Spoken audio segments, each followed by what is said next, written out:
2011年2月26號，香港各大娛樂傳媒同一時間收到一份簡短又冷靜嘅分手聲明，簽名係先至得23歲，短短3年入面為你澤楷生咗3個仔嘅梁洛施。淨係得8機字嘅文稿，冇鬧交，冇訴，冇獅子開大口要補償，只係好平靜咁宣佈同你澤楷和平分開，3個細路由2個人一齊撫養。消息一出，全香港輿論即刻炸開，所有人都認定手執李家3個的孫嘅梁洛施，本來穩穩陣陣可以入千億豪門，做萬人羨慕嘅李家少奶奶，點知佢親手撕爛咗差唔多4年苦心經營嘅豪門美夢。10幾年落來，大眾一路貼豪門棄婦、戀愛腦犧牲品呢啲標籤俾佢，覺得佢係俾豪門無情拋棄。但係經歷15年沉澱、成長同自我反思之後，梁洛施後來多次訪談入面坦然講出真相。支開豪門從來唔係被逼讓步，而係佢主動醒覺嘅抉擇，放棄嫁入豪門嘅幻想，亦都唔係一時意氣，而係長期精神內耗過後，終於睇通咗依附人哋嘅人生根本冇出路，決心掙脫牢籠揾返原本嘅自己，將人生主動權執返自己手入面。由19歲一頭栽入豪門嘅溫柔圈套，放棄事業一心等結婚書。佢到23歲斬釘截鐵抽身遠走外國，再用7年時間隱世療傷，徹底割斷心理依賴，最後重返演藝圈，揾到平等嘅愛情，活得從此從容。梁洛施行完咗一段同執念對抗、同自己和解嘅漫長路程，本文會由原生家庭根源、豪門困局、分手抉擇、7年人世療愈、人生重塑5個層面，深入拆解梁洛施放下豪門幻想、告別內耗、找回自我嘅全過程，所有瘋狂向往豪門安穩嘅念頭。根源其實就藏喺梁洛施飄配坎坷嘅童年入面。1988年，梁洛施出世喺澳門，本名梁樂堯。由佢光廣墜地開始，就注定同唔被接納，居無定所，極度缺愛綁定一生。佢生父係澳門老牌葡萄牙恩里基家族後人，家底厚，環境優渥。但係認識梁洛施阿媽嗰陣已經有正室，梁洛施只係唔被家族承認嘅私生女，出世先半年，生父突然猝逝，大家族即刻將佢哋母女同家姐3個人趕走，一分1毫接濟都唔肯留低。之後好長一段童年歲月，梁洛施跟住做賭場荷官嘅阿媽捱日子。阿媽人工微薄，霎日交唔起租金，搬屋變成家常便飯，屋企全部行李機個膠袋就裝得晒。梁洛施回憶細個嘅時候講過，最驚嘅畫面就係跟住阿媽上親戚屋企借錢，一次又一次受盡冷眼同嘲諷，寄人籬下嘅困迫，物質唔夠嘅焦慮，永遠缺席嘅父愛，深深刻入佢心底，令佢極度渴望穩定嘅屋企、長久嘅寵愛、大家族認可嘅身份。細個就認定財富同豪門解脫苦難唯一嘅捷徑。阿媽年輕嗰陣亦都妄想靠豪門改命，最後收場淒涼。呢份遺憾潛移默化影響梁洛施，令佢好早就生出嫁入豪門就可以一勞永逸嘅執念。12歲嗰陣，樣貌出眾、身高拔尖嘅梁洛施俾英皇星探睇中，為咗快啲揾錢幫補屋企，佢虛報年齡僭越，早早踏入魚龍混雜嘅娛樂圈。英皇將佢當做王牌藝人打造，定位做張柏芝接班人，花幾年時間悉心栽培。16歲正式出道，第一部電影就提名金馬獎最佳新人。18歲憑文藝片伊莎貝拉入圍金像獎最佳女新人。嗰陣嘅梁洛施靈氣逼人，演技天賦極高，只要腳踏實地發展，遲早會成為香港影壇一線女演員。不過奧童年帶落來嘅性格缺陷，一直綁住佢，長期缺愛令佢敏感反叛，情緒好容易陷入內耗。入咗娛樂圈之後，高強度工作、苛刻嘅合約束縛、時刻俾大眾審視嘅生活，不斷放大佢嘅焦慮。佢厭倦公司管控，厭倦輿論束縛，心底一直想揾一個強大嘅依靠，希望有人可以幫佢擋晒風雨，將佢有壓抑嘅生活入面救出來。2007年，經由楊紫瓊介紹，19歲嘅梁洛施識咗41歲嘅李澤楷。作為首富李嘉誠嘅細仔，李澤楷身家千億，閱歷深厚，為人成熟，剛好完全契合梁洛施心入面救世主嘅幻想。初見嗰陣，李澤楷出手闊綽，豪宅2億港幣，幫梁洛施賠咗天價違約金，解脫同英皇長達13年嘅經紀合約，將佢由壓抑嘅職場困境徹底救出。呢場轟動一時嘅英雄救美，令年輕嘅梁洛施徹底淪陷。佢認定李澤楷就係自己一世嘅歸宿，入咗李家大門就可以永遠告別漂泊同卑微，得到夢寐以求嘅安穩生活。搭拖之後，梁洛施毫不猶豫放棄蒸蒸日上嘅演藝事業，全面息影搬入李澤楷嘅私人別墅，情願匿喺幕後做唔公開嘅女朋友。佢開始收埋自己嘅鋒芒，壓抑本性，小心翼翼迎合豪門圈子嘅規矩，放低演員嘅驕傲。日日盤算點樣嫁入李家，喺佢嘅諗法入面，只要自己夠溫順懂事，為李家生仔，一定可以換到婚禮同名分。呢份對豪門嘅執念，令佢心甘情願丟失自我，一步步走入精心編織嘅牢籠，日復一日嘅等待同不確定，亦都為日後無止境嘅精神內耗埋下伏筆。由2008年正式同居開始，梁洛施將自己人生所有籌碼全部握咗落婚姻上面。佢遠走加拿大避孕生仔，刻意遠黐娛樂圈，切斷從前所有人際社交，生活淨係得拍拖、避孕、生仔3件事。自身價值完全綁定喺李澤楷嘅態度同李家嘅認可之上。2009年6月，梁洛施多倫多誕下大仔李長治，李嘉誠親自為孫仔改名，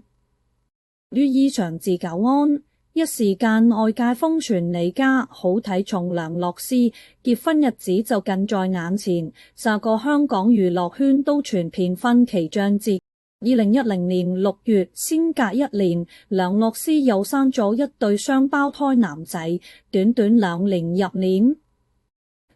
接連為李家添咗3個男孫。極度看重血脈傳承嘅頂級豪門入面，呢份貢獻前所未有。嗰時網上輿論一面倒，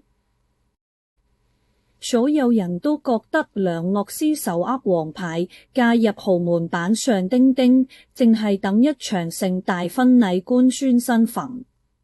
不過表面風光熱鬧嘅喘息底下，淨係得梁洛施自己知道，早已經陷入無休無止嘅精神內耗。佢黐李太呢個身份，從來冇行近半步。第一，李澤楷由頭到尾都冇俾過結婚承諾，佢本身中意自由自在，偏向唔婚主義。佢可以大方提供奢華物質，細心照顧孕期生活，但多次對外講明暫時唔打算結婚，身邊常年圍住唔少異性，緋聞從來冇斷過。梁洛施多次見到佢同其他女性舉止親密，就算知道好多交往牽涉商業應酬，內心依然充滿不安同恐慌。佢想要專一、穩定、有歸屬感嘅家庭，但李澤楷俾到佢嘅永遠係飄忽不定嘅陪伴，聚少次多，時冷時熱，長期患得患失。你夜失眠，情緒低落，不斷懷疑自己係唔係自己做得唔夠好，先一直攞唔到名分。長期自我否定就係佢最沉重嘅內耗來源。第二，豪門家族規矩冰冷嚴苛，佢永遠冇辦法真正入李家。李嘉誠同13個孫願意俾細路最好嘅資源，但一直唔接納梁洛施做新抱。千億豪門嘅資產規劃入面，家族信託、股權分配有嚴謹風險控制，結婚從來唔只係男女嫁娶，仲牽涉3個家族財富博弈。李家一早劃定底線，可以承認孫仔，絕對唔會隨便接納出身普通娛樂圈出身嘅梁洛施進入家族核心圈子，就算生咗3個仔，佢永遠只係細路嘅阿媽，冇資格入李家祠堂，入李家戶口簿，住係豪華別墅，衣食無憂。但活得好似透明人，唔可以同李澤楷公開一齊露面，細路長期低調隱藏，佢連光明正大陪另一半出席場合嘅資格都冇，只可以長期匿喺鏡頭背後，或係壓抑陰暗嘅角落。第三，丟失事業同自我，人生失去之重，精神愈來愈空虛。息影之後，梁洛施放棄咗中意嘅演戲。冇朋友，冇興趣，冇獨立目標，每日淨係等李澤楷抽空談佢湊細路。曾經靈氣滿滿嘅女演員，慢慢變得敏感怯懦，看人眉頭眼額做人。佢慢慢發覺奢華物質填滿心入面嘅空虛，豪宅同名牌撫平唔到焦慮。只要李澤楷態度冷淡，推遲見面，佢成日都會低落煩躁，開唔開心完全受人哋掌控。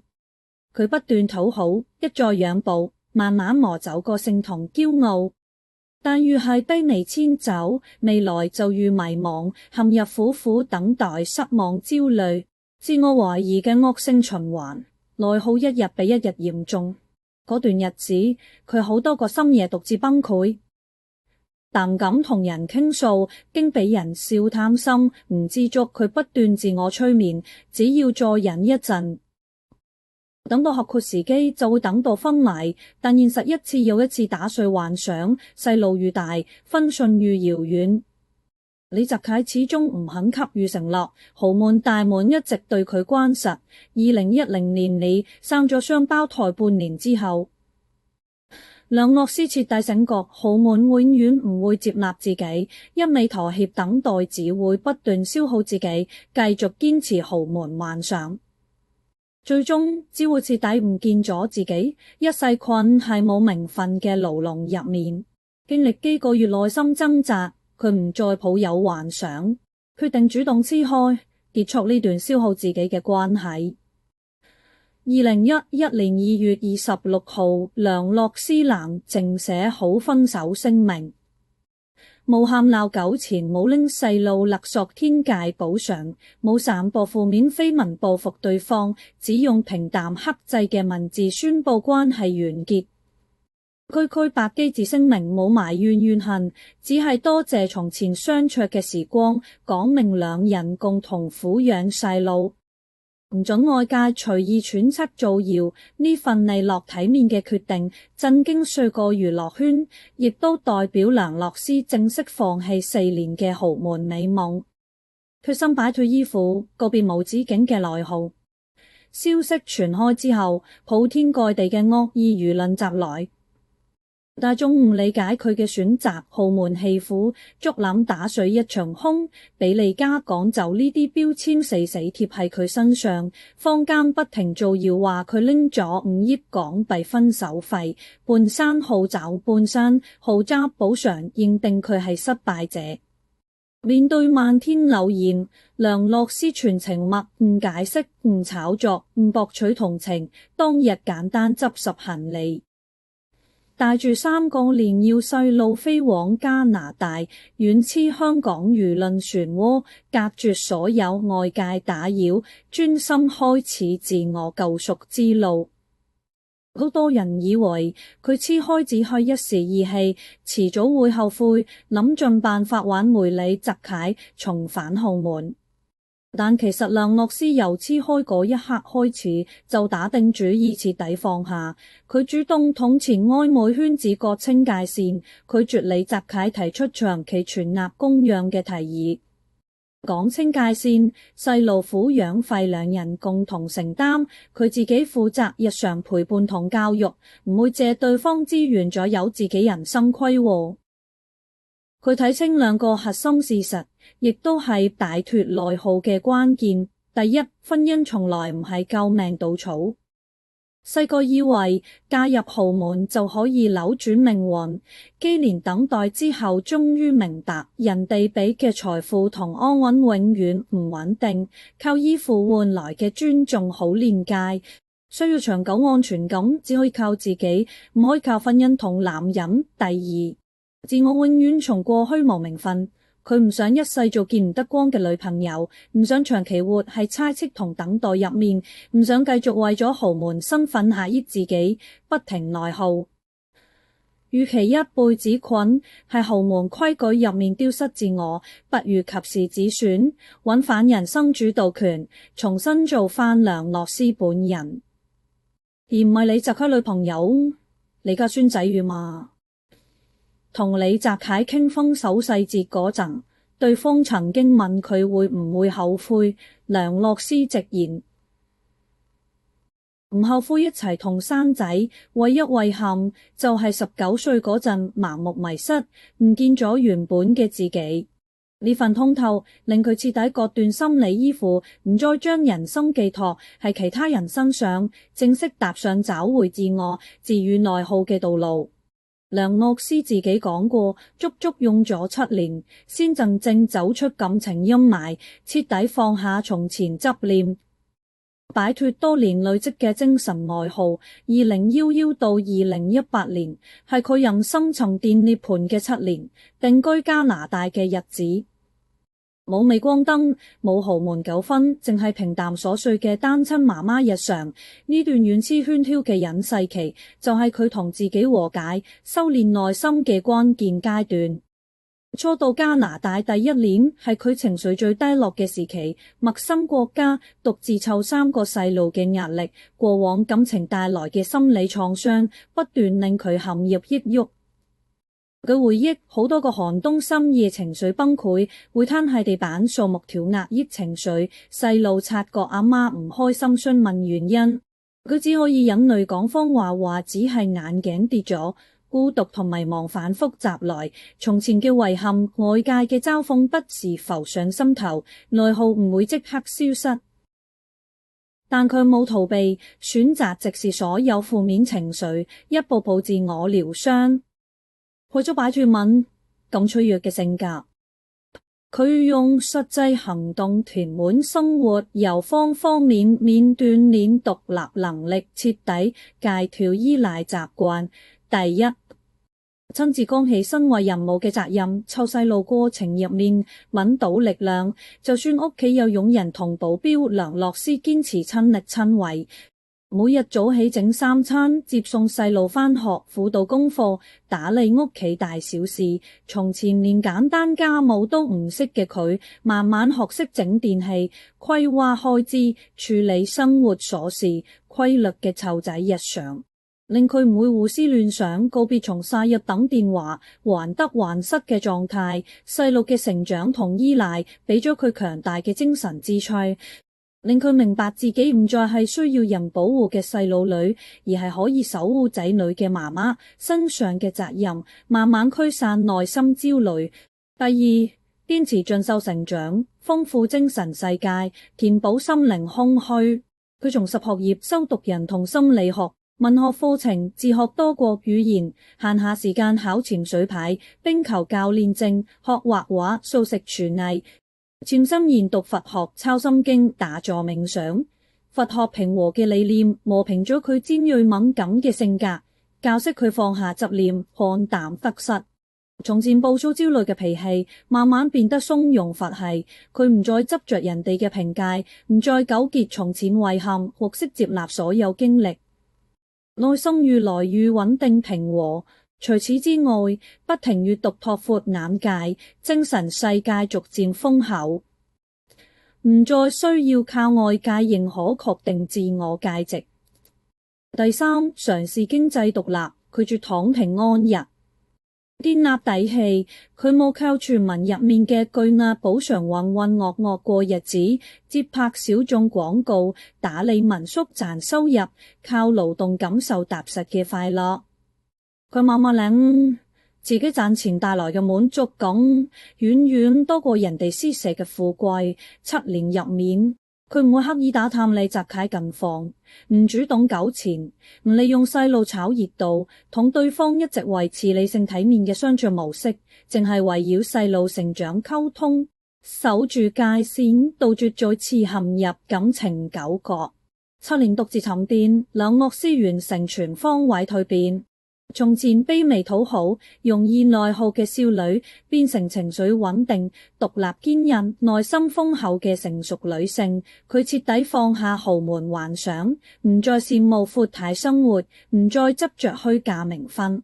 深深領悟，人生最好嘅歸宿，從來唔係嫁入豪門，而係找回自我，取悅自己。2018年。為咗方便李嘉誠探孫仔，佢帶細路返香港，隱世階段完結，正式準備重返大眾視線，重啟屬於自己嘅人生。由2018年返香港開始，梁洛施一步步撕走豪門前女友標籤，重新做演員，重建事業，收穫健康愛情，徹底告別內耗，活得從此自在，完美詮釋找回自己。佢唔跟風追流量熱度，唔拿豪門舊事炒作博關注，穩穩陣陣重返影圈，作品重新立足。2014年，好友像艾嘉邀約之下，佢出演文藝電影《念念》。分手之後第一次登上大銀幕，電影熱度一般，但係呢部戲係佢同從前嘅自己和解，借角色梳理心境，正式揾返對演戲嘅熱愛。返香港之後，陸續參演許鞍華第一爐香、警匪動作片爆裂點、懸疑電影等作品。揀劇本淨係睇角色深度同作品質素，勇於挑戰打戲、反派、複雜母親等各類角色，磨練演技，沉澱專業實力。上海國際電影節入面，佢着數雅中式禮服亮相。同張頌文等實力派同台，憑作品獲業界認可，大眾慢慢忘記佢嘅豪門往事，記住實力演員梁洛施。除咗拍戲，間中參加綜藝《奇葩說》台上，佢坦然介紹自己：我係曾經做過選擇，但從來唔後悔嘅梁洛施。短短一句說話，通透豁達，即刻出圈。佢唔刻意立人設，唔製造話題，隨性自在，公餘堅持運動、畫畫、搞個人或展豐富生活。事業穩步上升，收入完全自給自足，唔使再依附任何人揾物質保障。事業穩定同時，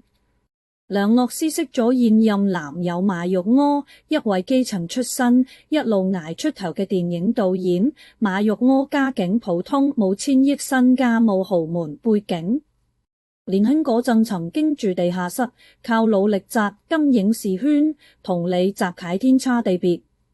好多人唔明白，明明有資格再次嫁入豪門，點解揀平凡普通嘅伴侶？其實梁洛施一早睇透愛情本質，從前向往豪門，你係想揾依靠，而家淨係想要真誠、互相尊重、地位平等嘅感情。馬玉柯為人踏實溫柔，體諒佢嘅過往，真心接納3個細路。兩人相處係並肩同行，會一方仰望，一方施捨，冇猜忌束縛，唔需要小心翼翼做人，唔使匿埋隱藏。相卓稿從詞感嘅豪門戀情永遠給唔到嘅溫暖。3個細路亦都好認同媽媽新戀情，鼓勵媽媽大膽追求幸福。家人嘅理解令佢更加坦然。而家佢大方公開戀情，一齊行紅地毯，日常逛街約會，坦然晒甜蜜，唔再隱藏收埋。呢段舒展健康嘅感情，證明佢早已擺脫缺愛帶來嘅依附執念，識得選擇舒服平等嘅親密關係，散心境蛻變，徹底遠之內耗，從容通透掌控人生。而家38歲嘅梁洛施回望從前，心態豁達通透。多次專訪入面，佢冷靜剖析過往，直言唔後悔從前每一個選擇。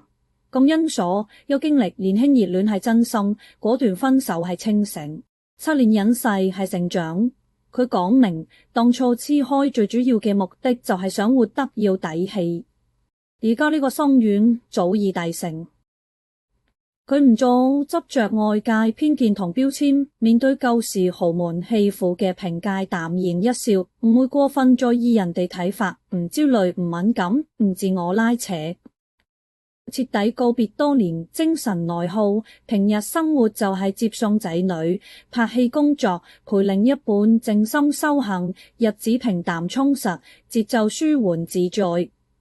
佢好清楚自己想要乜，溫暖家庭、熱愛嘅事業、豐厚嘅內心，僅此而已。豪門富貴早已唔係人生追求。從前嘅佢將人生壓落婚姻同豪門，不停妥協內耗；而家嘅佢以自我為中心，事業、親情、愛情盡在掌握，人生執返自己手中。佢用10幾年經歷證明，